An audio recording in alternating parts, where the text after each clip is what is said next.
my Right Marketing copy group, and I wanted to share some observations with you on how it really worked out and why it's working and why I think it's one of the best ways that you could launch a product. And if you're familiar with product launches, right, you know that there are different ways of doing launches.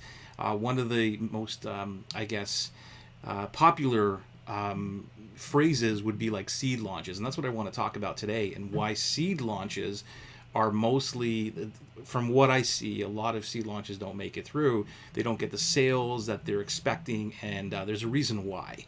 So, because of the beta launch that I do, I call mine a beta launch, and the reason it's a beta launch is it goes back to the stuff where the Silicon Valley people put out minimum viable products, and that is really what a seed launch, beta launch, pilot launch, whatever you want to call it, really is. It's about putting the minimum stuff out so you can get feedback and see if your product, first of all, will give the transformation, and you get validation from your market, and then you can make it better. So this is not about being lazy. It's not about doing the least amount of work. It is upfront to do the least amount of work so you don't put hours and months and even years. Yeah, I've been doing even years sometimes of doing a product and then finally putting out it and get crickets.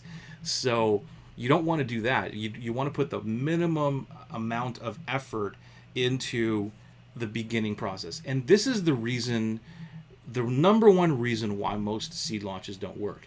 And let me give you an example of this. So the popular, I guess, standard strategy of doing a seed launch, right, is to get a list of 300 to 500 people, and then you do a seed launch, right? And there's nothing wrong with that strategy. I don't think that there is anything wrong with that. Like, I'm not saying anything against the product launch formula or anything like that. But the problem is that there needs to be a nurture process before that happens. Like, you can't just grab cold people and put them onto a list and then do a seed launch, because really what you're asking people is like cold people who have no idea who you are. They kind of got your lead magnet or something, maybe an email or two, and then you're saying, hey, by the way, I'm thinking about doing this product. It's not created yet, have no idea really how it's going to work, and I'd like to invite you in to help me build that thing, and by the way, I need you to pay me for that too. Right? So you're asking this huge thing from people who don't know you, and so that is the number one problem with why seed launches don't work. The reason why my beta launches work, and I'm not better than anybody else, I've just figured this out now by being hit over the head so many times of failure, right? And finally, and this was always in front of me. My coaches would tell me this. Rich Sheffrin told me this many, many moons ago, and I just didn't listen. But anyway, it's about, the reason is that you don't have the trustability and the likability of your market yet. As soon as you have that, you will be more successful in your seed launches. And I'm not saying that your beta or your seed will be successful. However, you will get people who will buy into it. And I've proven this. I've proven this multiple times now. In the last two products that I have, it started with a beta. And the reason is because my tribe, which is you, right? The people who are in those courses, thank you so much. I am so grateful for you. I'm talking about you now. It's because of you. It's because of you that those products become better. And so that's the reason. So just think about it. If you're watching this and you're in one of those betas, you know what I'm talking about. Like how messy it's been, how many adjustments and pivots I've had to make throughout the different classes and everything else. So just imagine that if you're a cold person who have no idea who I am, and you're like, what did I just pay for, right? You would not be happy. And there are outliers. I don't want to say that this is a standard black and white type of rule. There are outliers, like me. I'm an outlier who might just say, go into somebody who I don't really know, and I've kind of watched a couple of emails or maybe a couple of videos and say, yeah, you know what, I'm going to try, see if I'm going to get in on this and, get a great price and everything else, right? So I'm one of those people, and if you're like that too, then you'll buy into it. But most of the market is not. Most of the market is not going to trust you at the beginning of the process to go into a beta or seed launch. And that's the reason why many of them fail. That's the reason why they don't get click-throughs and they don't get conversions or buying into the beta, right? So I think that the beta, and it's actually, I don't think, I know for a fact that the beta launch is by far the best way to build your product, especially in today's day and age, because people don't have, you don't have the time, we don't have the time to invest months and years into an idea or an assumption, right? So we have to be very clear on, is this working for this group? Will this work for the masses? Because if you put money, if you do something and then you put money into it and it doesn't really get the result, then what's going to happen is you're wasting all this money. You're going to get a whole bunch of people coming in because you're great at marketing, you got a great marketing message or something, but it doesn't get the result. Your reputation is not going to be so great, and you're not going to be able to sell a lot of stuff. So the downside to this is the time involved in building or doing the betas. So I've done 2 betas now, and I am a very impatient person. Okay, so I know what it's like to, I want to get this thing done. I need to get some money coming in, and I need to pay for, whatever the platform is, and get my ROI and all that. I understand that completely, but what's going to happen is it's happened to me. I don't know if it's going to happen to you, but I'm just giving you some, again, this is my observations of doing this, is it's never worked as well as it has now, like right now, because I've slowed down, I've taken my time, and I've put the right people in, the people who trust me, and to give me the feedback. And I'm always asking them.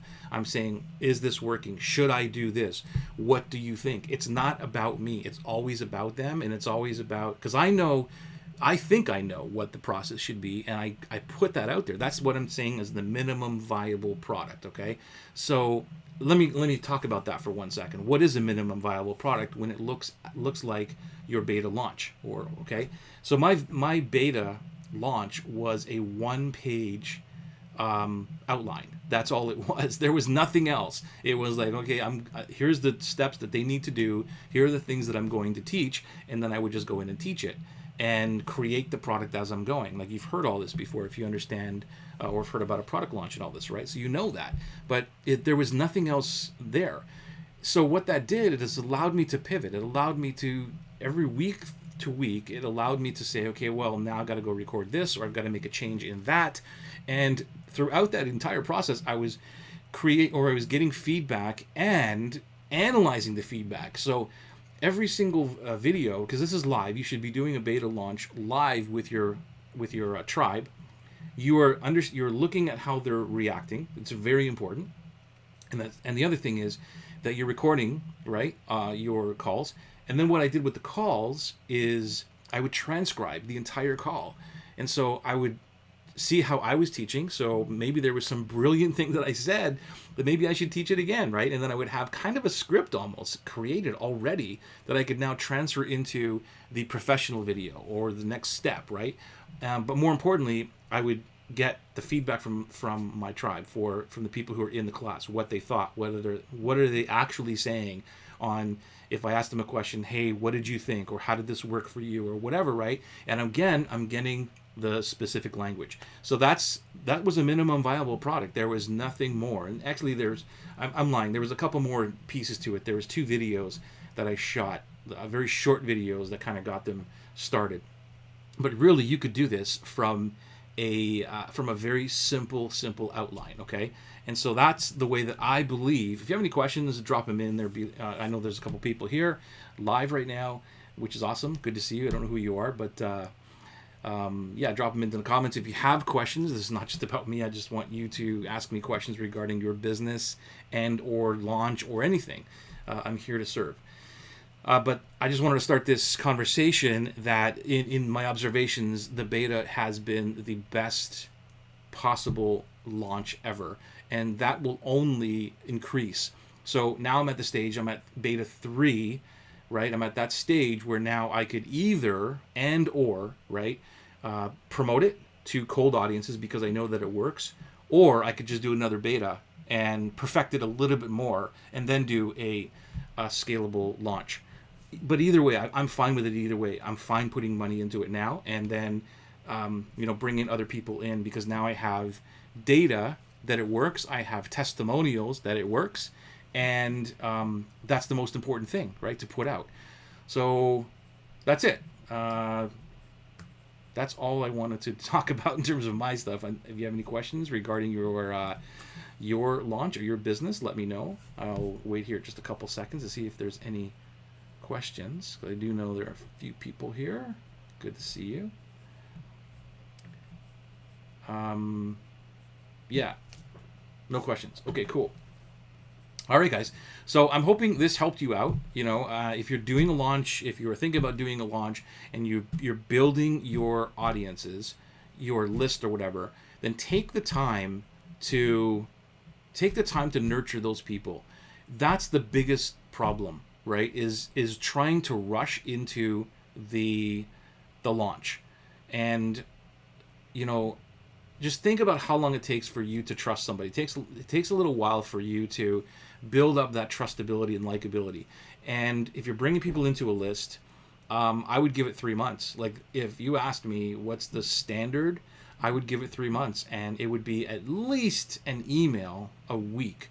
So you're giving 12 emails, like 12, good, goodwill information, and getting them to trust that you know what you're talking about before ever asking someone to come into a launch or something that where they're gonna help you build this thing. Because even though the way that the seed launch works really for a lot of people is that it's a great deal, right? It's a very low cost entry, and then they get all the upgrades and all the good stuff going forward. And many people think that that's the selling point, that hey, you can get this for like almost nothing. That's great, but I've still seen people fail with this, because the people who buy in, they're still at that stage. They're at that first stage of going, I'm really not sure like who you are and what you're all about, and they're not ready to get into that trustable relationship where you can make a whole bunch of mistakes and all that other stuff, right? And I talked about this before. See, that was a false ending. I was going to end the conversation before, and there we go. My ADD kicks in, right? And I'm still talking here. But I talked about this before when I talk about, loyal customers and repeat customers, the difference, right? And loyal customers are the ones who will allow you to make mistakes. They'll pay more for your stuff. They're just there. They're always sticking around. And yes, people coming into your world after they get to know you and trust you may not be loyal customers, but they're leaning towards that. They're leaning towards being more loyal than somebody who is just a repeat customer. And repeat customers are people who are just looking for deals. You might have the best deals, you might have the best stuff all the time, but as soon as they can get a better deal, they're going to go someplace else. And that's the difference between loyal and repeat customers. So when I look at that, that context of it, I'm looking toward how am I going to get somebody who is more leaning towards being loyal, and the only connection there is that I can make mistakes, that I could be who I am, I could put something out and it's not perfect, and they're going to allow that to happen without going, hey, what is this? This is crap, give me back my money. That's what I'm talking about. Because if it was on the other side of the scale, that would be the person who's expecting a perfect launch or perfect product or whatever, right? So that's why you have to be careful about who you are launching or who you are giving it to. And one more thing that I want to talk about is how many people do you want to really bring in, right? And it's really a low number, maybe 6 to 12 people at a time bringing into a beta launch, because you want to have one-on-one interaction. You want to have a small group. You don't want to have 50, 100 people in there. Eventually, yeah, that's where you're going. That's where you want to be. 100, maybe 1,000 people in buying your product, right? And that's where you're going to make a whole bunch of money. But the beta is not about making money at this point. It's not. It's about validation. And that's the hardest part to really sell to you or to anybody else. Anybody that I'm privately coaching, that's the hardest part to sell, is going, we need to really make sure that this is going to work. And because everybody wants the immediate return, right? The immediate transaction. And it's hard. But here's the deal, right? If you don't spend the time up front in anything that you do, right, you're going to be wasting a whole bunch of time later. And that's the reason why I'm always saying take your time up front doing anything that you are doing.